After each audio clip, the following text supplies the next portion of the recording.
Le système nerveux est constitué de cellules spécialisées, les neurones. On en compte près de 100 milliards dans le cerveau humain. La fonction principale des neurones est de transmettre un message nerveux. Chaque neurone possède un corps cellulaire enfermant un noyau comme la plupart des cellules de notre organisme, de nombreux prolongements cytoplasmiques récepteurs, les dendrites, véritables antennes, et un prolongement particulier appelé axone ou fibre nerveuse. C'est au niveau de cette fibre que le message nerveux va se propager. Un nerf comprend les axones de nombreux neurones. Le message nerveux est l'ensemble des informations qui transitent de cellules nerveuses en cellules nerveuses. Ce message est de nature électrique le long d'un neurone. Il se propage toujours dans le même sens, des dendrites vers la terminaison nerveuse en passant par le corps cellulaire et l'axone. Voyons de plus près à quoi ressemble ce message nerveux. Le long de la fibre nerveuse tout d'abord. Puisqu'il s'agit d'un signal électrique, on peut l'enregistrer grâce à un voltmètre. Lorsqu'on place 2 microélectrodes de part et d'autre de la membrane plasmique, on enregistre une différence de potentiel égale à moins 70 millivolts quand la fibre est au repos. La face interne de la membrane est donc électronégative par rapport à la face externe. Si on applique une stimulation d'intensité suffisante, la différence de potentiel monte brièvement à 100 millivolts avant de revenir au potentiel de repos. C'est ce qu'on appelle le potentiel d'action qui constitue l'unité élémentaire du message nerveux. Cette variation de potentiel membranaire dure environ 1 milliseconde. En dessous d'un certain seuil de stimulation, il n'y a pas de message, pas de potentiel d'action créé. Au-delà d'un certain seuil, il y a création de potentiel d'action, tous toujours de même durée et de même amplitude. Le potentiel d'action, une fois créé, se déplace le long de l'axone vers la terminaison nerveuse.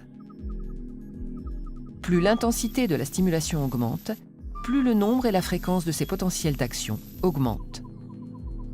Revenons au parcours du message nerveux.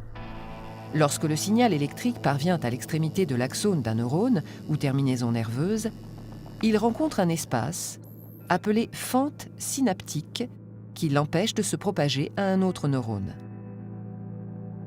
L'arrivée des potentiels d'action à l'extrémité de l'axone du neurone 1 dit présynaptique entraîne la migration et la fusion de vésicules avec la membrane plasmique du neurone 2, ou neurone postsynaptique.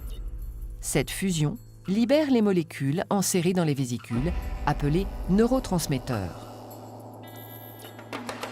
Ces neurotransmetteurs viennent se fixer aux récepteurs membranaires situés à la surface du neurone postsynaptique.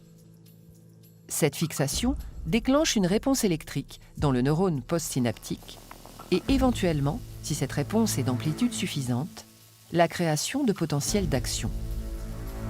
Les neurotransmetteurs permettent donc la transmission du message nerveux d'un neurone à l'autre.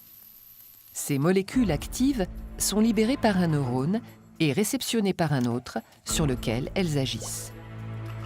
Ainsi, le message nerveux est de nature électrique le long de l'axone et chimique au niveau de la synapse. Une synapse peut être excitatrice si elle entraîne l'activation du neurone ou inhibitrice si au contraire elle la diminue. Un neurone étant relié à des milliers d'autres neurones, il réalise à tout instant une synthèse des informations reçues. On dit que le neurone intègre l'ensemble des messages électriques reçus par l'intermédiaire de ses dendrites. Ce processus d'intégration se réalise au niveau du corps cellulaire. Le neurone a donc pour fonction de traiter et propager les messages nerveux. Si la stimulation globale perçue est excitatrice, il génère un train de potentiel d'action ou message nerveux.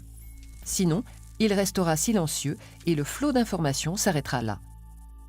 Le nouveau message transmis traduit l'intensité de la stimulation perçue grâce à la fréquence des potentiels d'action émis.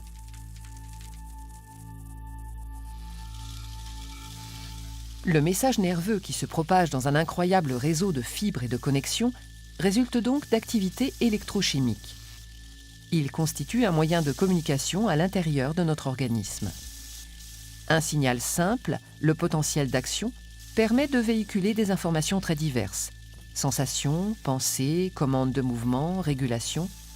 De la même manière qu'une impulsion électrique, un bit, est le support de programmes informatiques très variés.